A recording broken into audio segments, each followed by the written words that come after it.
जय शंभो शंकर जय जय जय शंभो शंकर जय जय ఈ సంకీర్తనల మంత్రమయములే. ఆ తిరుప్పావై ఎంత మంత్రమయమో తిరువెంబావై అంతటి మంత్రమయం. రెండిటికి చెట్ట చివరిలో ఏలోరుంబావై అనే మాట వస్తూ ఉంటుంది. 30 పాసరాల్లోనూ ఏలోరుంబావై అని వస్తుంది. ఇక్కడ కూడా ఏలోరుంబావై. ఇక్కడ చెప్పబడుతున్న పాసురములు అనుకోవచ్చు. వీటికి మాత్రం 20 ఉన్నాయండి ఇందులో. అంటే తిరువెంబావి మాత్రం 20, అది మాత్రం 30. నక్షత్ర సంఖ్యగా చూస్తే 27. మరి 20 ఎందుకున్నాయి అంటే వీళ్ళు ప్రధానంగా ఆ ధనుర్మాసం ప్రవేశించిన కాలం నుంచి తీసుకుని వచ్చారు. 20 అంటే అర్ధమండల దీక్ష అని మనం భావన చేయవచ్చు. అయితే అక్కడ 30, ఇక్కడ 20 అంటే అక్కడ ఎక్కువ ఇక్కడ తక్కువ అని భావన అక్కర్లేదు. దేని ప్రాధాన్యం సంఖ్య వల్ల దేనికి ప్రాధాన్యం అని కాదు. అక్కడ 30 ఉన్నా అదేం తక్కువ కాదు, అది గట్టిదే. ఇక్కడ 20 ఉన్నా ఇదేం తక్కువ కాదు, ఇది గట్టిదే. కనుక నెంబర్ చూసుకుని సంతృప్తి పడిపోవడం అనేటువంటిది కాదు కావాల్సింది. ఇక్కడ 20 ఉన్నా ఇది గట్టిదే. బహుశా 20 కీర్తనలకే మురిసిపోయి మోక్షం ఇచ్చేసాడు శివుడు ఇక్కడ తొందరగా. కనుక 20 పాసురములు ప్రత్యేకత దానిదే. కానీ 20 కీర్తనల్లో ప్రత్యేకత మనం చెప్పుకోబోతూ ఉన్నాం ఇక్కడ. ఇది రచించిన వాడు మాణిక్యవాచకుడు. కానీ ఇది కూడా స్త్రీల పాటే. రాసింది మగాడైనా స్త్రీల పాటే. అక్కడ రాసింది స్త్రీయే, పాటలు స్త్రీల పాటలే. కానీ మగాడు స్త్రీల పాటలు రాసిపెట్టాడు ఇక్కడ. ఎందుకంటే భక్తుడికి పురుష స్త్రీ అనే భేదం లేదు. సమర్పణ అనే భావం ఉన్నది. సమర్పణ భావం ఏ భావంలోనైనా వెళ్ళిపోవచ్చు. కనుకనే శివ సంబంధమైనటువంటి ఇది ఉన్నదే ఈ తిరువెంబావై. ఇది కూడా అదే విధంగా అదే భావనతో వెళుతున్నది. అయితే ఏది ముందు వచ్చింది అనే దాని గురించి చర్చ మనకు అనవసరం. శివుడు ముందా కేశవుడు ముందా అనే ప్రశ్న ఎలా లేదో దీనికి కూడా ప్రశ్న లేదు. ఎందుకంటే చరిత్రలు తవ్వుతూ ఉంటే ఏవేవో బయట పెడుతూ ఉంటాయి. ఎందుకు గోల. కొందరు చరిత్రకారుల ఉద్దేశం ప్రకారంగా మాత్రం తిరువెంబావై అత్యంత ప్రాచీనమైనది అని చెప్తున్నారు కొందరు చరిత్రకారులు. ఇప్పుడు సత్యము అసత్యమా అనేది చర్చనీయాంశం కాదు మనకి. కానీ వారు చెప్పారు కొన్ని చారిత్రక ఆధారాలు.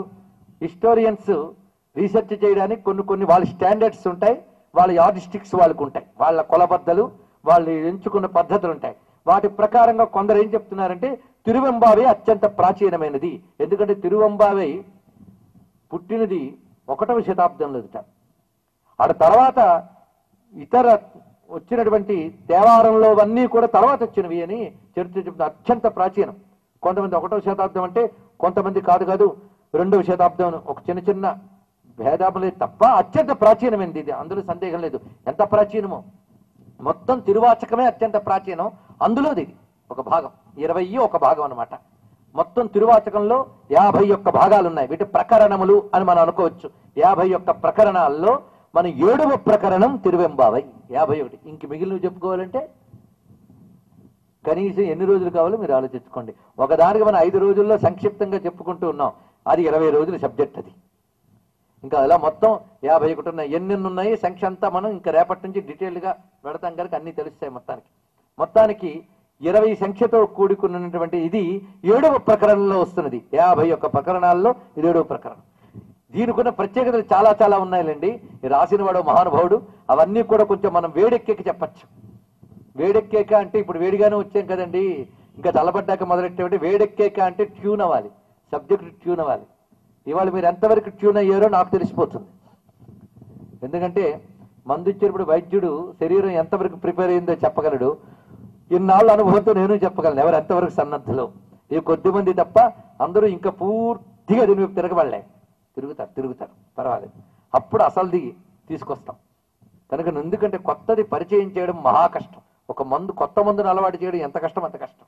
కానీ ఈ మందెక్కిందా మన అజ్ఞానపు జబ్బు పోతుందండి. అలాంటి మందు మనం ఇప్పుడు తీసుకుంటున్న అద్భుతమైన డోస్ ఇది. ఈ తిరువెంబావై అందించినటువంటి మాణిక్యవాచకుడు చేసిన తపస్సు వేరు, అతని చరిత్ర వేరు. చాలా అత్యద్భుతమైన చరిత్ర. చిత్రం ఏంటంటే తమిళనాడు శైవ సంప్రదాయంలో 63 నయనార్లు ఉన్నారు. ఈ 63 నయనార్లో మాణిక్యవాచకుడు లేడు. 63 నయనార్లు వేరు, మాణిక్యవాచకుడు వేరు. మాణిక్యవాచకుడు చరిత్ర ఈ నయనార్ల చరిత్ర కంటే ముందే చెప్పబడిన చరిత్ర. కానీ నయనార్ల చరిత్రలో వచ్చిన వాళ్ళు ప్రాచీనులు చాలా మంది ఉండవచ్చు. కానీ మనకు దొరుకుతున్న నయనార్ల చరిత్ర ఇచ్చినటువంటి వాడు షెక్యులార్ అనేటువంటి వాడు 63 నయనార్ల చరిత్రని తమిళ భాషలో రచించాడండి. అద్భుతమైన చక్కటి గాన రూపమైన రచనతోనే చేశాడు ఆయన. గేయంగానే రచించాడు. షెక్యులార్ అనేవాడు 63 నయనాల చరిత్ర ఉంది. దాని పేరు పెరియ పురాణం. దాని పేరు పెరియ పురాణం. మీకు కావాలంటే దీన్ని మనకి రామకృష్ణ మఠం వాళ్ళు, అదేవిధంగా రమణాశ్రమం వారు కూడా తీసుకొచ్చారు. అయితే రామకృష్ణ మఠం వాళ్ళు ఇంగ్లీష్ లో తీసుకొచ్చారు పెరియ పురాణం. చాలా అద్భుతమైన సబ్జెక్టు. మనకి రమణాశ్రమం వాళ్ళు తెలుగులో కూడా తెచ్చారు పెరియ పురాణం. దానివల్ల చాలా మందికి తెలుసు. అయితే ఈ పెరియ పురాణంలో 63 నయనాలు కథలు ఉన్నాయి. కొన్ని కథలు మనం అనేక సందర్భాల్లో చెప్పుకున్నాం పెరియ పురాణంలో. ఇందులో మనకి ప్రధానంగా 3 కనబడతారు పెరియ పురాణం. 63లో మళ్ళీ 3 వీళ్ళు చారిత్రక పురుషులు, హిస్టరీకి అందేవాళ్ళు 3 ఉన్నారు. వాళ్ళందులో జ్ఞాన సంబంధుడు, అదేవిధంగా అప్పర్, సుందరార్ అని 3. వీరు 3 ఒకరికొకరికి పరిచయం ఉంది, సమకాలికులు. వీళ్ళు 3 కూడా ఆనాడు ఆది వైదిక శైవ సిద్ధాంతాన్ని ప్రతిష్ఠించిన మహాపురుషులు, చారిత్రక పురుషులు, ఒక ఉద్యమకర్తలు, భక్తి ఉద్యమాన్ని వ్యాపింపజేసినటువంటి వారు. వారు ద్రవిడ దేశంలో హిందూ మతాన్ని ఉద్ధరించిన మహాత్ములండి, సామాన్యులు కాదు. ఆదిశంకర భగవత్పాదులంతటి వారు ఆదిశంకరుల కంటే పూర్వీకులు అని చరిత్ర మనకి చెప్తున్న అంశం ఉంది. అలాంటి మహాత్ములు వారు 3. వాళ్ళ 3 నయనాల చరిత్రలో వస్తారు. అయితే వాళ్ళ 3ని బయటకు తీసుకొచ్చి 63 లేని మాణిక్యవాచకుడిని కలిపి నలుగురు అని తమిళనాడులో ఒక సంప్రదాయం, నలుగురు అంటారండి. నలుగురు ఎవరు అంటే జ్ఞాన సంబంధుడు, అప్పరు, సుందరారు, మాణిక్యవాచకర్.